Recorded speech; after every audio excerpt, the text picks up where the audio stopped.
ओम शांति। आज 25 सितंबर 2024 के महावाक्यों के मनन चिंतन में सबसे पहले प्यारे मीठे बाप दादा ने कहा कि बेहद की स्कॉलरशिप लेनी तो एक बाप के सिवाय और कोई याद ना आए। हम बाबा के बच्चे बनते हैं, सर्व प्राप्तियां होती हैं, सतयुग में भी पहुंच जाएंगे। पर ये बेहद की स्कॉलरशिप है। एक होती है स्कूल की हद की स्कॉलरशिप। उसके लिए बच्चे कितना दिन रात मेहनत करते हैं कि हमें स्कॉलरशिप मिल जाए। पर हमें तो उतनी मेहनत भी नहीं करनी जितनी वो बच्चे पढ़ाई में मेहनत करते हैं। सिर्फ अपना कर्म करते हुए बाबा को याद करना है, बाबा से मीठी मीठी बातें करनी है। जो बातें हम स्वयं से अपने मन में घुमाते रहते हैं 24 घंटे, वही बातें हम अगर बाबा से करने लग जाएंगे तो हमें बेहद की स्कॉलरशिप मिल जाएगी। है ना वंडरफुल बात? चाहे कैसी भी कोई भी बात, पहले वो व्यर्थ भी होती है, अशुद्ध भी होती है, पर जब हम बाबा के संग करते जाएंगे तो उसके कारण वो शुद्ध होती चली जाएंगी, समय के साथ साथ परिवर्तित होती चली जाएगी। हमें बाबा की याद बनी रहेगी।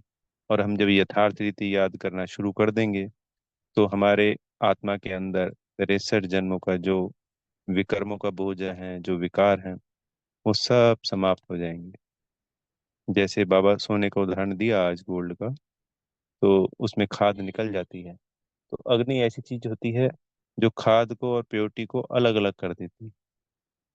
किसी भी चीज को पकाने के लिए हमेशा, या उसके रूप को परिवर्तन करने के लिए, अग्नि का ही प्रयोग किया जाता है। सभी चीजों में कहीं पे भी आप उठा के देखिए तो ये है योग अग्नि। उस काम अग्नि ने हमें काला बना दिया, इस सोने में खाद मिला दी, और ये योग अग्नि हमको काले से वापस गोरा बना देती। तो ये जो बेहद की क्यों पूरे विश्व की हमें मिल रही है ना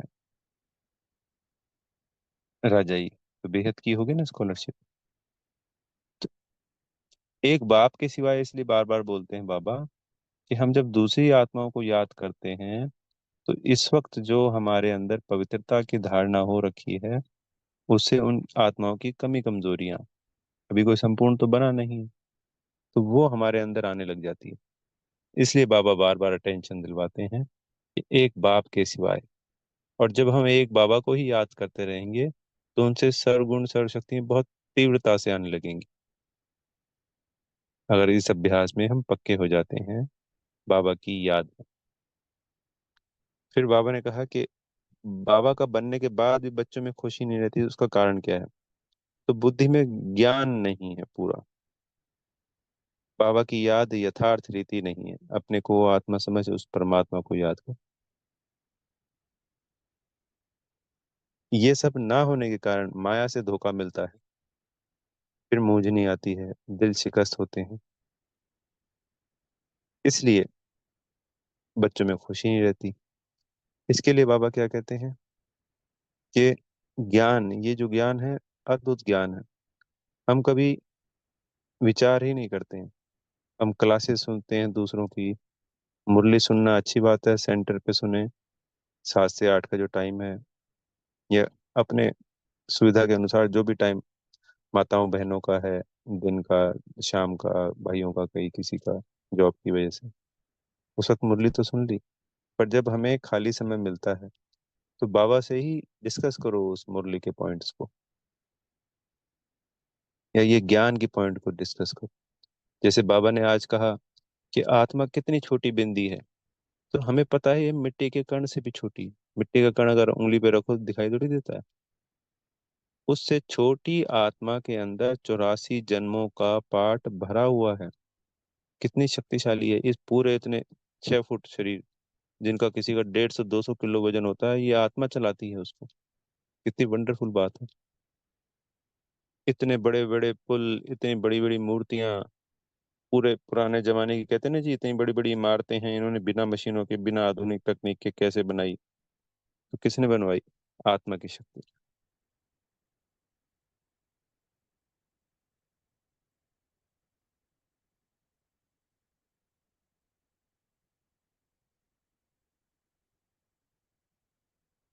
कैसे वंडरफुल 84 जन्म लेती है, कैसे पतित से पावन बनती है और पावन से फिर पतित बन जाती है। बाबा ने क्लियर किया कि मैं आत्मा अलग, शरीर अलग, इन बातों को हमें दोहराना होता है। मुरली में ये जो पॉइंट आते हैं, इस ज्ञान को हम दोहराएंगे तो हमारी खुशी रहेगी। हम आत्मा समझ प्यारे बाबा को याद करेंगे, हमें सदा खुशी उमंग उत्साह रहेगा ही रहेगा। ऐसा हो ही नहीं सकता कि ना हो। अपने वर्षे को याद करो, बाबा कहते हैं ना। जब हम सत्य को याद करते हैं तो खुशी रहती ही रहती है। परम धाम में याद रहेंगे, बाबा के संग टिक जाएंगे थोड़ी देर, तो शांति की अनुभूति होती ही होती। बाबा कहते हैं ना, संपूर्ण पावन बनना है। तो जैसे जैसे पवित्रता बढ़ती जाएगी, वैसे वैसे ही सुख और शांति बढ़ती जाएगी अपने आप। खुशी और उमंग उत्साह और शांति। क्योंकि जो सुख और शांति है, उसकी जननी सिर्फ पवित्रता ही है। इसलिए तो बाबा पवित्रता धारण कराते हैं हमें। तो जैसे ही आत्मा बाबा की याद से अपने विकर्मों को दग्ध कर पवित्रता की तरफ बढ़ती जाती है, तो ऑटोमेटिकली सुख और शांति बढ़ती जाती है। उतना ही हम बाबा के करीब जाएंगे, उतने ही बुद्धि की लाइन क्लियर होगी, उतना ही ज्ञान सहज रीति समझ में आने लगेगा, उतने ही अंदर से सुख और शांति की अनुभूति होने लगेगी। हमें बाबा का वर्षा याद आने लगेगा। तो सुदर्शन चक्र घुमाना होता है, उसके अंदर हम सत्युग को काफी देर तक उसमें हम उसकी महिमा कर सकते हैं। जैसे वो सत्व प्रधान है, महाराजा महारानी है, डबल सिरताज है, हम वायुयान में घूम रहे हैं सत्युग में, नौकायान कर रहे हैं, 36 प्रकार के भोग ले रहे हैं, देवताओं के होते हैं ना। तो ये वर्षे को याद करना है, बाबा के गिफ्ट को, सौगात को।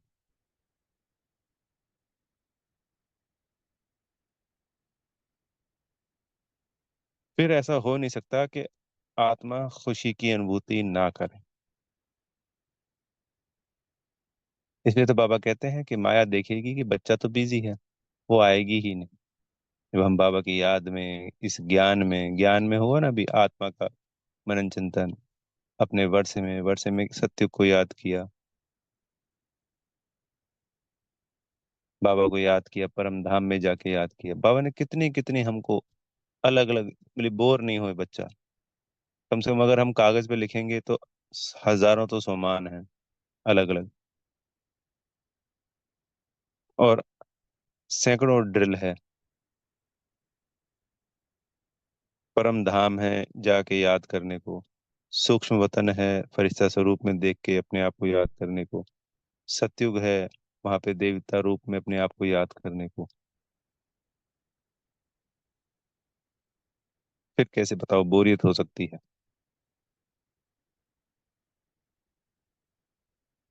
आत्मा का अभ्यास, अगर हम सिर्फ अपने आत्मा के अभ्यास में ही टिक जाएं तो भी असीम शांति की अनुभूति होगी, अंदरूनी सुख की अनुभूति होगी। ऐसा करते करते अंत में, बल्कि अंत संगम युग का अंत नहीं, अगर कोई आत्मा आज भी अपने आप को प्योर बना लेती है, संपूर्ण पावन की तरफ हम बढ़ जाते हैं, तो अतीन्द्रिय सुख की अनुभूति भी होने लगेगी। इसके लिए संपूर्ण पवित्रता होना जरूरी है।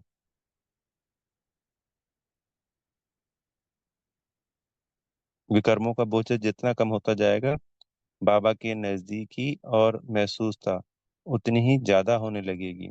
यह ज्ञान उतना ही रमणीक लगने लगेगा। आत्मा के ऊपर विकर्मों का, विकारों का बोझा होने के कारण यह ज्ञान उतना सहज रीति समा नहीं पाता है, समझ नहीं आता है।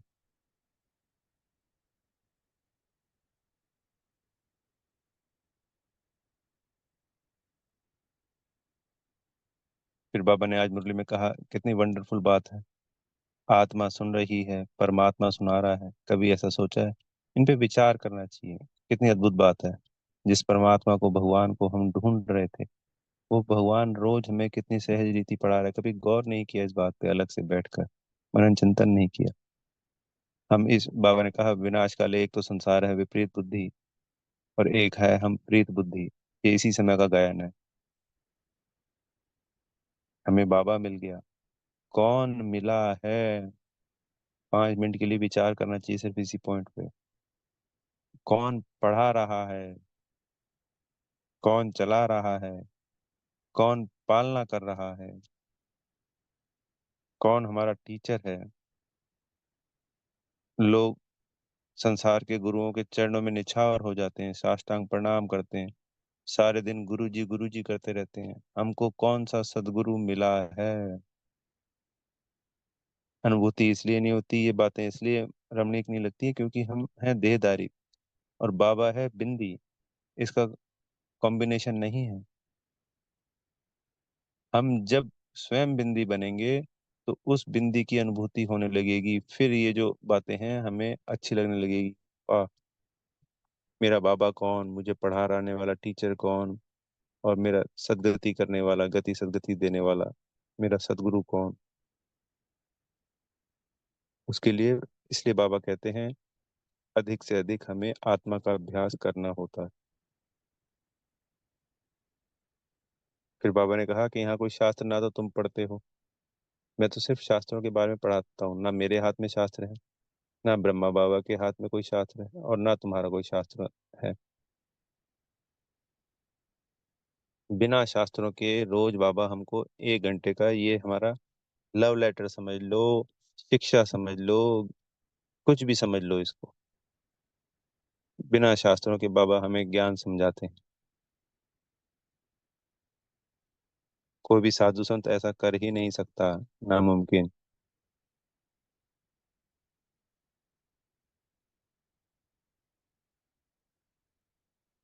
फिर आज वरदान में बाबा ने कहा शुद्ध संकल्पों के घेराव द्वारा सेफ्टी का अनुभव करने और कराने वाले शक्तिशाली आत्मा भव।